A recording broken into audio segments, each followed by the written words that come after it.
Bonjour et bienvenue dans Plein Cadre, l'émission de Cadre Emploi qui braque sa caméra sur la vie au travail. Et le travail, justement, on va en parler aujourd'hui en tant que sujet médiatique.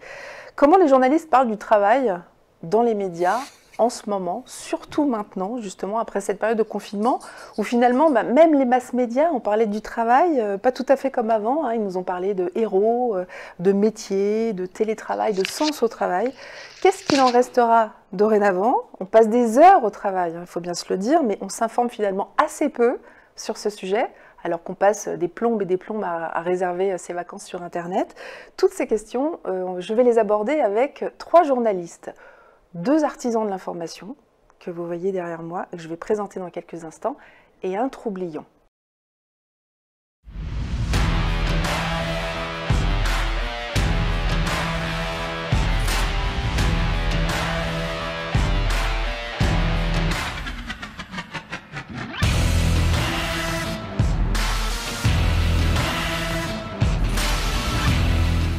Bonjour à tous les 3.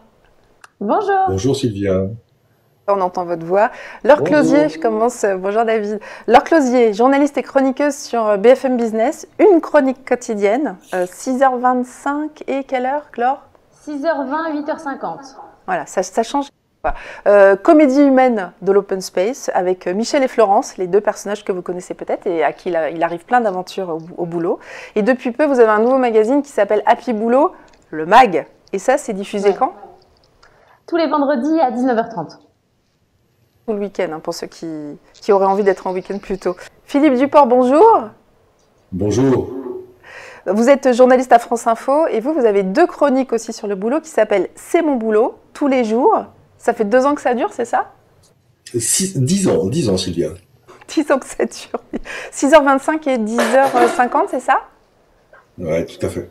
C'est ce qui est écrit sur le site, une chronique de l'actualité du monde du travail et une autre chronique qui s'appelle On s'y emploie et qui passe plutôt le dimanche, 6h55 et 9h55 si je ne m'abuse. Et là, ce sont plutôt des conseils pour mieux vivre au travail. On peut dire ça comme ça, allez. Et David Abiker, l'inclassable. Alors, 15 ans d'entreprise, il faut quand même le préciser David, parce que c'est assez rare parmi les journalistes. Vous êtes un ancien DRH, devenu journaliste.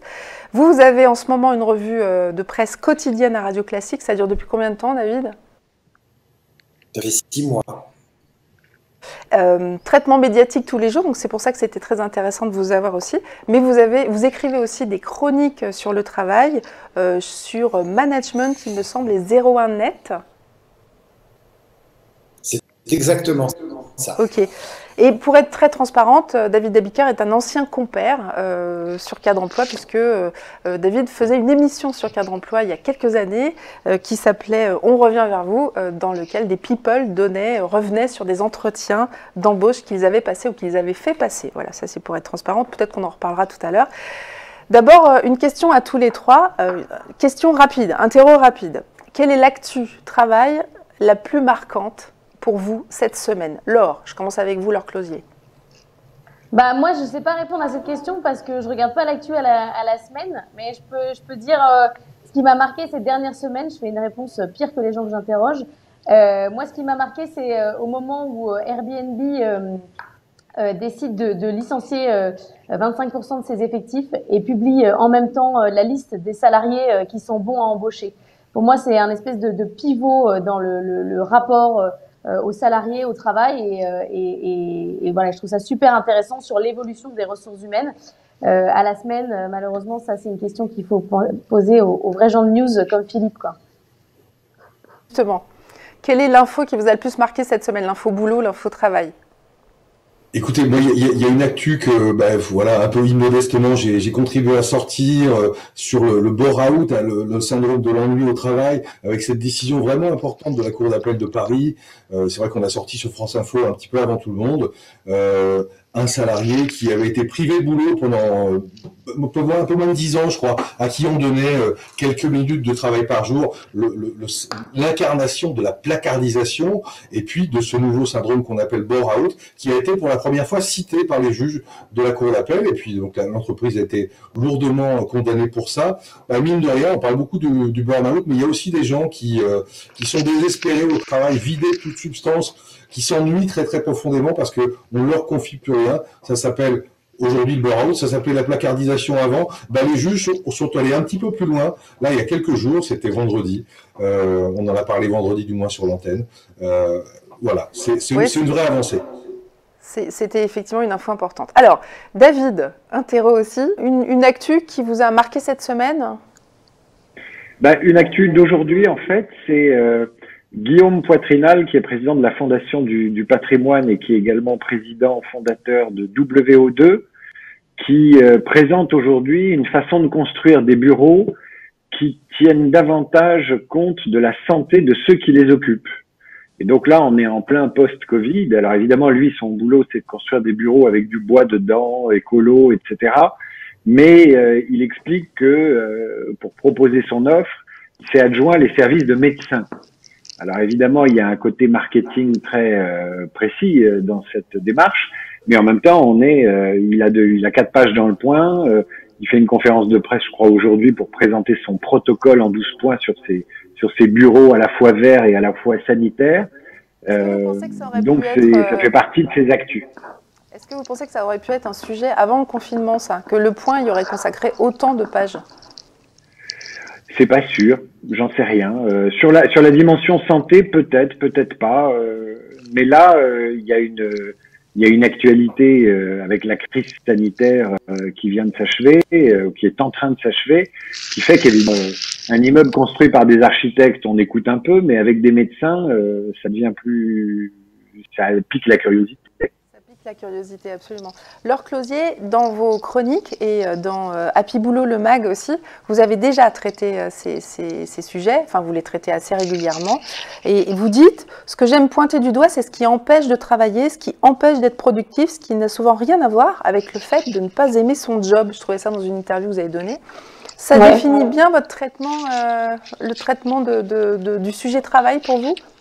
Bah oui, parce que moi, la seule chose qui m'intéresse, c'est la création de valeur. Donc, je cherche à savoir qu'est-ce qui empêche de créer, d'être productif. Et parfois, on aime son job, effectivement, mais on est empêché parce qu'on a un mauvais chef, on n'a pas les conditions matérielles.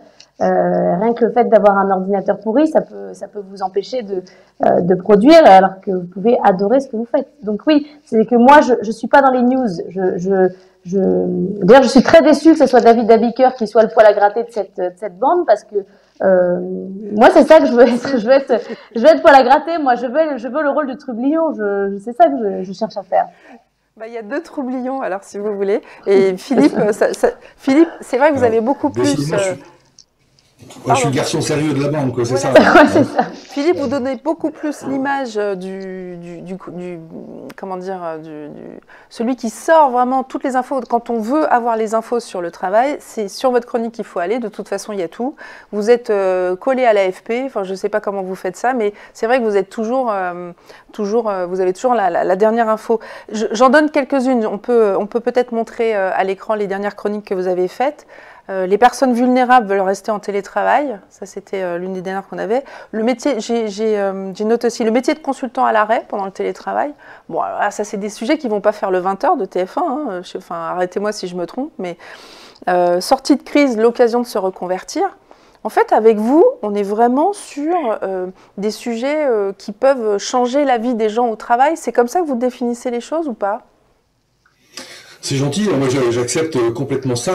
C'est vrai que moi je suis un peu tiraillé entre... j'ai juste à côté de moi, vous savez, dans l'open space, même si en ce moment il n'y a plus personne dans l'open space, il faut bien le dire, tout le monde est en télétravail, mais j'ai juste à côté de moi l'immense, la cohorte du service éco-social, ils sont une 12aine, je pense. Hein. Et puis moi je suis tout seul juste à côté, où je dois quand même traiter l'actu du monde du travail. Donc il faut pas que j'empiète sur leur plate-bande. Donc clairement, les PSE, les grèves et les choses un peu graves comme ça, c'est pas pour moi. Enfin, les choses un peu graves, non, c'est pas ce que j'aurais dû dire. Enfin voilà, l'actu hard news un peu classique de l'Écho du monde du travail, ben j'essaye de m'en détourner. Je cherche à chaque fois des angles qui vont me rapprocher de l'actu quotidienne des gens au travail. Comment effectivement telle info que j'ai vu passer peut changer leur vie au travail. Et je fais ça avec, je fais ça effectivement avec sérieux, avec l'esprit France Info, où on se doit donner les dernières infos. Voilà, j'ai toujours fait ça dans toute ma carrière. J'ai commencé en agence de presse. J'ai les mêmes réflexes et j'ai bien aimé quand vous nous avez appelé tous les deux artisans, Laure et moi, mais certainement David est également un artisan.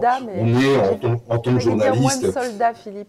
J'ai failli dire moins de soldats, mais bon, ça le fait moins. Hein. Ouais. Moi, j'aime beaucoup artisan. Moi, j'aime beaucoup artisan parce que tous les jours, effectivement, je polis, j'arrange, je bricole pour essayer de faire un produit qui marche. Et ben, j'espère que c'est le cas. J'espère que ça marche. Et est-ce que vous avez des retours justement sur ces sujets-là? Est-ce qu'il y a des gens qui vous disent « Ah bah ça m'a intéressé » ou alors au contraire, est-ce que vous n'avez jamais de réaction et tout le monde vous dit « C'est trop chiant, ça me rappelle le boulot, j'en peux plus de vos chroniques, racontez-nous ».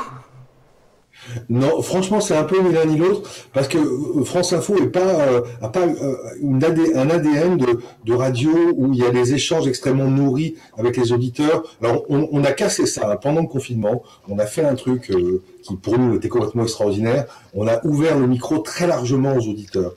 Et moi, je me suis retrouvé à faire jusqu'à 2 heures, 2h30, 3 heures d'antenne ouverte avec les auditeurs qui nous posaient des questions. Et je peux vous dire que ça calme, hein, parce que ce que veulent savoir les gens, c'est les questions, elles commençaient toujours de la même manière. C'est est-ce que j'ai droit à, est-ce que mon patron peut, est-ce que je peux faire ceci, est-ce que je peux faire cela, est-ce que ma fille, mon fils a le droit, est-ce que je vais pouvoir. Donc c'est très, moi je me suis transformé en ce que je ne suis pas, c'est-à-dire un avocat en droit social ou en droit du travail. Il a fallu que je bûche un peu, et les questions c'était ça. Donc quand vous parlez des échanges avec les auditeurs, on était quand même beaucoup sur ce niveau-là.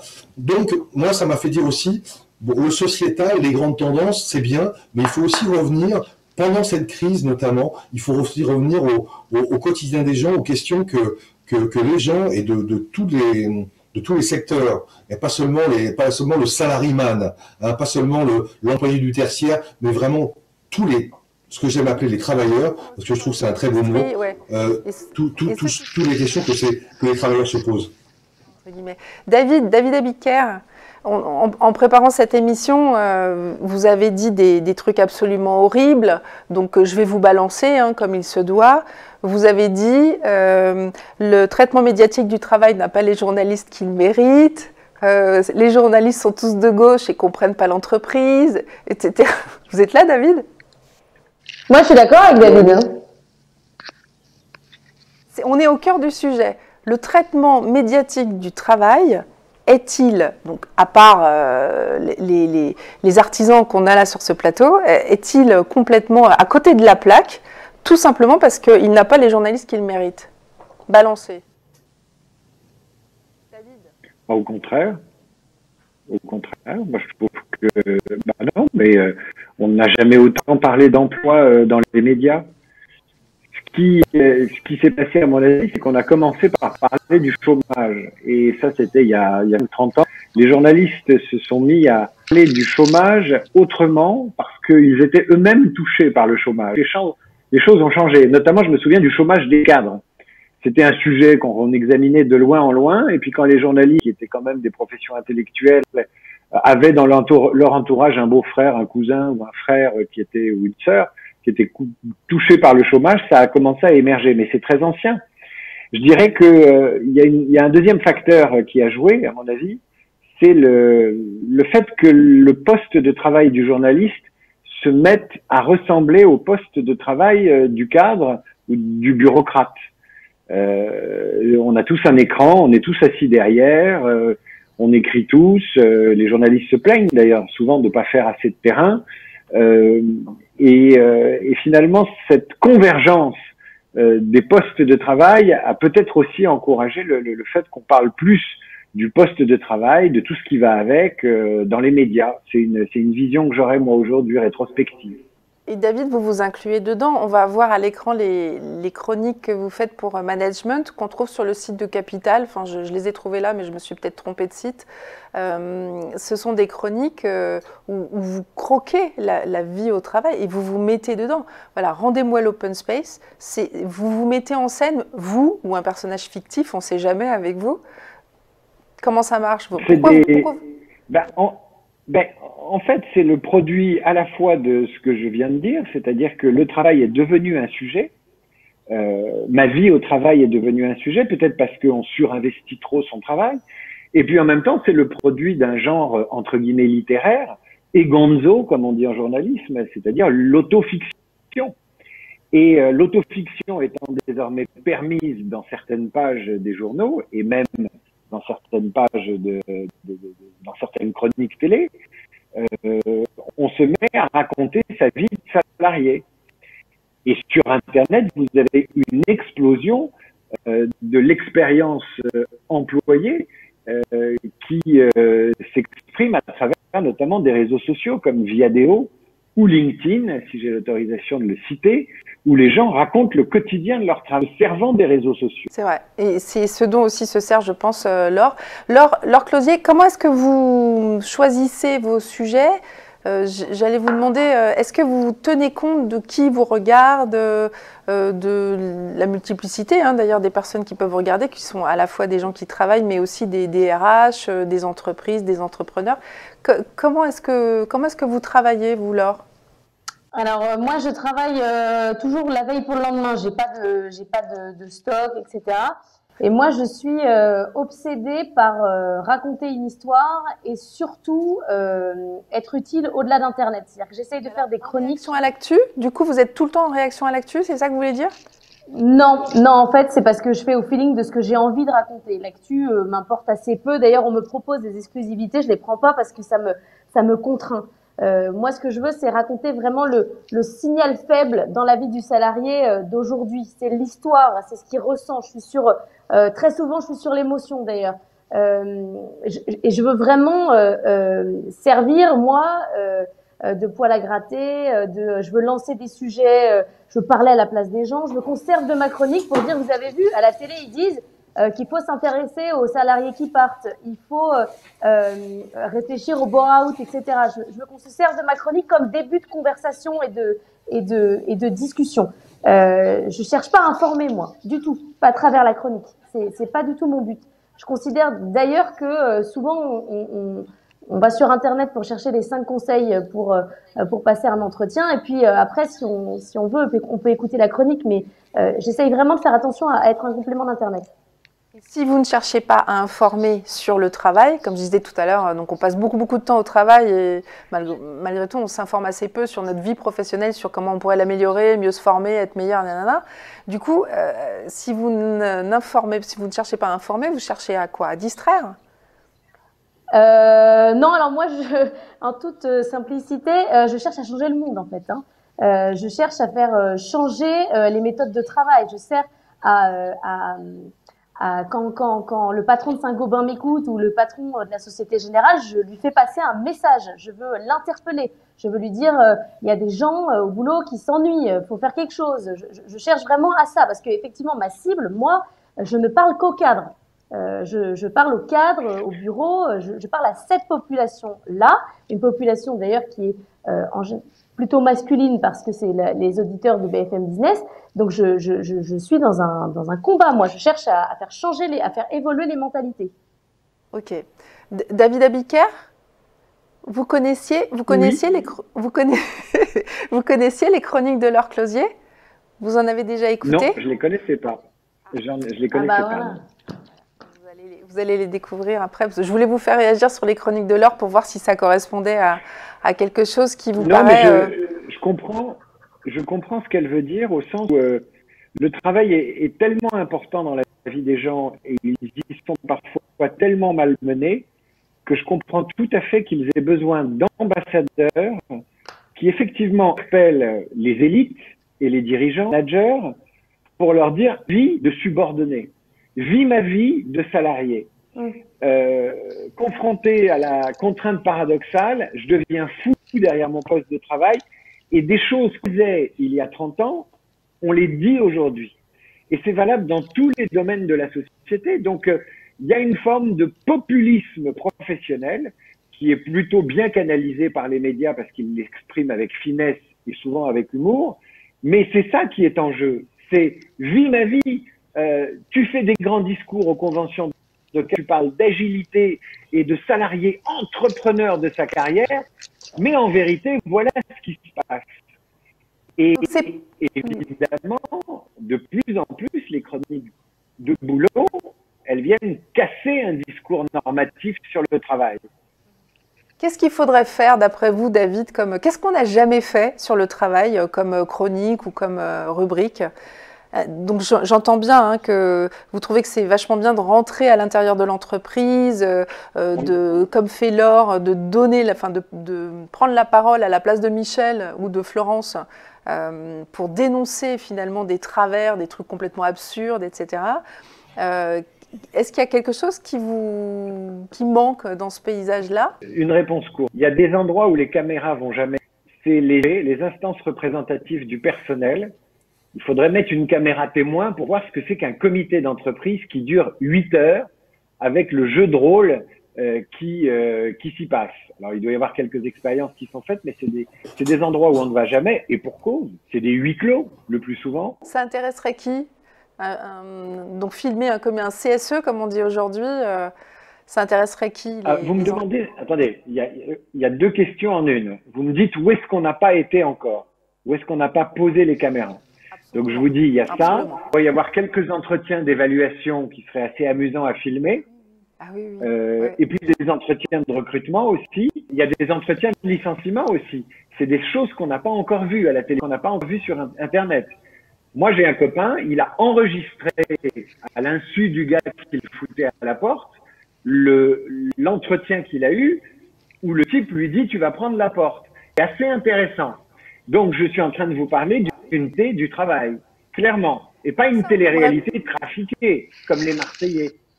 Parce que ça, on aimerait bien l'avoir, on aimerait bien que ça devienne public, c'est-à-dire qu'on aimerait bien pouvoir le lire dans des médias ou le voir. Bon, le voir, ce sera impossible, mais le lire, ça pourrait tout à fait l'être. Vous pourriez retranscrire un entretien de licenciement pour de vrai. Ah, mais ça pourrait exister dans les médias. Si on parle journalisme, je pense que c'est déjà fait. Des gens qui racontent un entretien il y a de la littérature, il y a des romans. Il y a de la littérature. Je suis sûr que...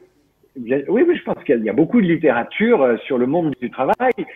D'ailleurs, Pierre Lemaitre, notre prix Goncourt, il a fait un de ses premiers romans noirs sur le monde du travail. En revanche, on n'a pas d'image. On n'a pas d'image de réalité de certains moments clés de la vie des salariés qui sont des moments qui sont importants. Alors, ça peut être des moments individuels comme une embauche, un lycée, notre évaluation. Et je ne sais pas si ça intéresserait les gens, mais je pense que on manque un peu de caméras posées sur des moments de négociation entre salariés et patrons et représentants des salariés. Laure et Philippe, quand on écoute David, on se rend compte qu'en fait les sources à partir desquelles les journalistes travaillent pour informer le public, toujours sur le sujet du boulot, ont complètement changé en fait. Les sources, ce ne sont plus les entreprises, les cabinets, les chercheurs, etc. Ce sont nos potes en fait, ce sont nos amis, ce sont eux qui nous informent le mieux. Vous n'avez pas l'impression ?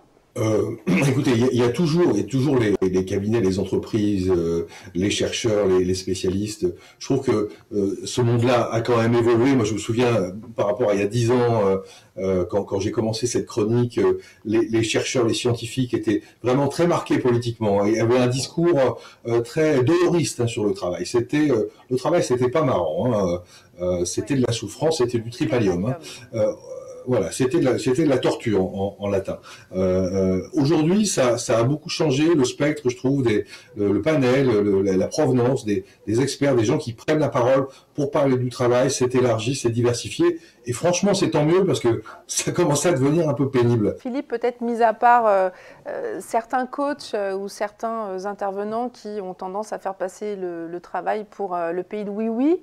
Je ne sais pas ce que vous en pensez. Aussi, mais aussi, il faut s'en méfier. Il faut s'en méfier.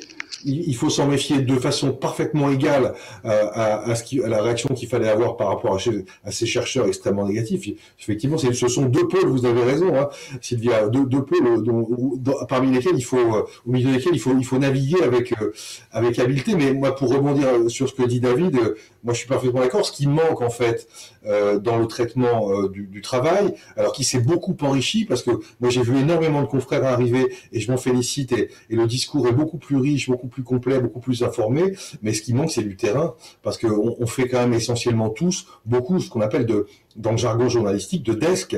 On travaille depuis son bureau, on se lit les uns les autres, on se recopie parfois les uns les autres, et je me mets dans la bande complètement, où on s'inspire de nos activités, de nos exigences personnelles, mais est-ce qu'on a le temps d'aller sur le terrain, dans les entreprises, pour écouter vraiment ce qu'ont à dire les salariés? Bah, je peux vous dire, quand on fait une chronique quotidienne comme moi et une hebdo, on n'a pas le temps, on n'a clairement pas le temps, et c'est vraiment dommage. Et c'est réservé aux reporters de la chaîne, et c'est dommage que nous, on ne fasse pas suffisamment ce boulot-là. Ok, Laure, je sentais que vous aviez envie de réagir.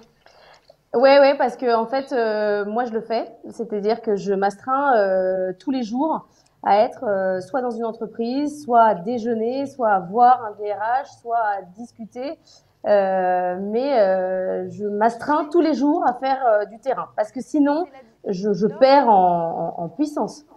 Laure, est-ce que c'est pas aussi la difficulté, c'est-à-dire que, comme disait Philippe, et l'évoquait David, aller dans une entreprise aujourd'hui, c'est quand même vachement difficile. C'est-à-dire qu'il faut des autorisations, il faut s'y prendre une semaine à l'avance, on ne peut pas circuler librement, sauf dans certaines entreprises qui l'autorisent. Donc pour un journaliste terrain du travail, c'est pas un peu compliqué ?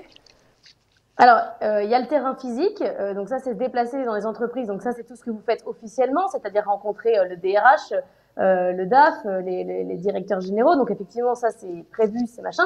Et puis sinon, j'ai envie de vous dire, votre terrain virtuel c'est LinkedIn, c'est-à-dire que moi, une très grande partie aussi de mon activité me remonte via LinkedIn. C'est-à-dire que tout ce qui est témoignage de salariés, etc., moi tout ce que je raconte dans ma chronique est vrai, c'est-à-dire que je n'invente rien. Je me sers de personnages pour pouvoir raconter une vie qui ne peut pas être nommée personne à personne, mais je n'invente rien, je ne raconte la vie que de salariés qui existent et de dirigeants qui existent. Finalement, vous réussissez à contourner une espèce d'autocensure que pourraient faire les salariés eux-mêmes. C'est à ça que sert la fiction, en fait, pas la pseudo-fiction. Ouais. Est-ce que vos collègues de travail sont aussi une bonne source d'infos ? Alors non, parce qu'ils pensent que leur vie intéresse tout le monde, ce qui est faux. Donc ils essayent effectivement de commander leur chronique, mais la vie de journaliste, c'est exactement ce que disait David. Le problème, c'est que la vie de journaliste n'est pas la vie des gens qui travaillent. En réalité, ce sont des privilégiés, etc. Donc on n'a pas les mêmes. On va au bureau, certes, mais globalement, on n'a pas exactement les mêmes problèmes. Donc ils peuvent commander des chroniques, ça arrive, mais globalement, souvent, ils sont rejetés. Ok, une avant-dernière question à tous les trois. Le meilleur conseil carrière que vous ayez entendu, Philippe Duport. Alors voilà, il est vraiment tout simple, mais il me sert tous les jours. C'est une consoeur que je vais nommer parce que à César, on rend à César. Et elle s'appelle Ingrid Pelu et elle fait une chronique absolument formidable sur le tourisme, notamment avec des enfants. Puis elle fait plein de papiers tourisme. Voilà, c'est une journaliste. Comme il y en a beaucoup, mais elle a beaucoup de talent. Et elle m'a dit un jour que j'étais très inquiet de pas trouver de sujet de chronique pour le lendemain, parce que c'est quand même ça aussi notre casse-tête tous les jours. Qu'est-ce que je vais raconter demain? Mais t'inquiète pas, on s'en sort toujours. Et ces quelques mots, on s'en sort toujours. Moi, dès que j'ai ma petite lumière rouge qui s'allume, dire mais bon sang, j'ai la page blanche, qu'est-ce que je vais trouver pour demain? J'ai Ingrid qui me dit dans un coin de ma tête, mais t'inquiète pas, on s'en sort toujours. Et c'est vrai que à la radio notamment, voilà, mais partout dans la PAC, on finit toujours par s'en sortir. Ça marche toujours, voilà. Et dans l'entreprise aussi. C'est votre Jiminy Cricket, en fait, cette Ingrid? Il est sur votre Absolument, je l'ai toujours sur mon épaule, et je suis content d'entendre sa petite voix. David, est-ce que vous avez un conseil carrière que vous avez entendu un jour et qui vous sert encore aujourd'hui? C'est d'avoir deux fers au feu, c'est-à-dire essayer en permanence de se dire, bon, je suis là dans ce job, mais si demain j'ai plus ce job, qu'est-ce que je peux faire? Donc avoir un plan Et peut-être même de le faire un peu déjà dans sa tête. Avoir un coup d'avance. Yes. Ok. Laure Closier, est-ce qu'il y a un conseil carrière que vous auriez entendu et qui vous sert encore aujourd'hui? Moi, le meilleur conseil qu'on m'ait donné, c'était Philippe Mudry, patron de la GFI. J'étais obsédée par le fait d'aller travailler à la GFI. Pour moi, c'était intellectuellement ce que je voulais faire, le plus stimulant pour être journaliste financier. Je travaillais sur les marchés à l'époque. Et je les poursuivais pour qu'ils m'embauchent. Et un jour, il m'a dit, Laure, on vous embauchera jamais parce que vous faites beaucoup trop de bruit pour l'entreprise. Et en fait, j'ai complètement arrêté de vouloir rentrer dans des entreprises qui cherchaient des gens polissés, qui font pas trop de bruit, etc. Ce qui est pas une critique en soi, mais qui ne correspondait absolument pas à ce que j'étais. Et j'ai complètement changé ma manière d'envoyer mes CV et les cibles. Et j'ai enfin pu travailler correctement. Et après, j'ai été embauchée à BFM, etc. Mais j'étais pas sur le bon créneau, en fait. J'avais pas compris. Donc ça veut dire, en fait, vous êtes resté vous-même, vous n'avez pas essayé de rentrer dans le moule. Ouais. C'est ça le conseil que vous pourriez donner. Restez vous-même et trouvez l'entreprise qui vous convient. Changer de cible. Ouais, exactement. Ouais. Et un très bon conseil pour la période qui arrive, effectivement. J'aimerais terminer sur, on parle du travail vu par les médias, mais le travail en ce moment, en fait, il est beaucoup plus vu dans les séries télé, dans les films aussi, mais dans les séries télé. Est-ce qu'il y a une série qui vous paraît vertueuse pour les gens qui s'intéressent au travail, une série qui vous plaît à vous parce que ça parle du travail comme vous aimeriez y vivre? Ouais, on peut le dire ça comme ça. Laure, il y en a une? Alors moi, vertueuse, je sais pas, mais moi, la série sur le travail qui me fait mourir de rire, c'est Working Girl, parce que tout le monde est complètement taré, et j'adore les trucs où les gens sont sans concession et complètement dingues. C'est un des premiers endroits à la télévision où on a vu Blanche Gardin. La saison est à mourir de rire, les personnages, il n'y en a pas un qui est possible dans la vraie vie. Ils s'envoient des agrafeuses à la tronche et toutes les meufs sont d'infos. C'est super drôle. Et pour moi, le plus important quand même du travail, c'est qu'il faut en rire. Ça fait vachement de bien. Voilà, donc Troublion, vous avez gagné votre grade, Laure, c'est bon. Philippe Duport, est-ce qu'il y a une série télé que vous aimez particulièrement sur le travail? Il y en a plein, entre Mad Men, Suits, Suits la meilleure... Suits, ouais, sur les avocats new-yorkais. Mais la meilleure, ça reste quand même sur le travail. C'est évidemment les Sopranos, parce que c'est le travail dans la mafia avec une organisation du travail extrêmement codée, un vrai boulot. Hein, attention, hein, ça rigole pas. Les mecs, ils sont vraiment au boulot, ils dézinguent, ils flinguent, mais ils sont vraiment au boulot. Et moi, j'adore cette vision du management de la mafia italo-américaine. Ouais, et vous citiez Suits aussi, qui est une série assez extraordinaire parce qu'on voit des gens au travail, on voit des avocats au travail, mais enfin ça pourrait être n'importe où, on voit les rapports humains, c'est de manière assez chirurgicale, c'est extraordinaire. Et last but not least, parce qu'en fait, je vous garde pour la fin, David, et ce sera vraiment, c'est vous qui terminez, je sais que vous êtes un passionné de séries. Et on va en reparler d'ailleurs, et de séries sur le travail, on va en reparler bientôt. Quelle est à vous votre série préférée sur le travail? Ou détestée, comme vous voulez, c'est open. En fait, je ne m'étais pas posé la question, mais maintenant que vous posez la question, je pense que le Bureau des légendes n'est pas une série sur le travail, mais c'est une série où les collègues s'observent, s'écoutent et essayent de s'interpréter en permanence.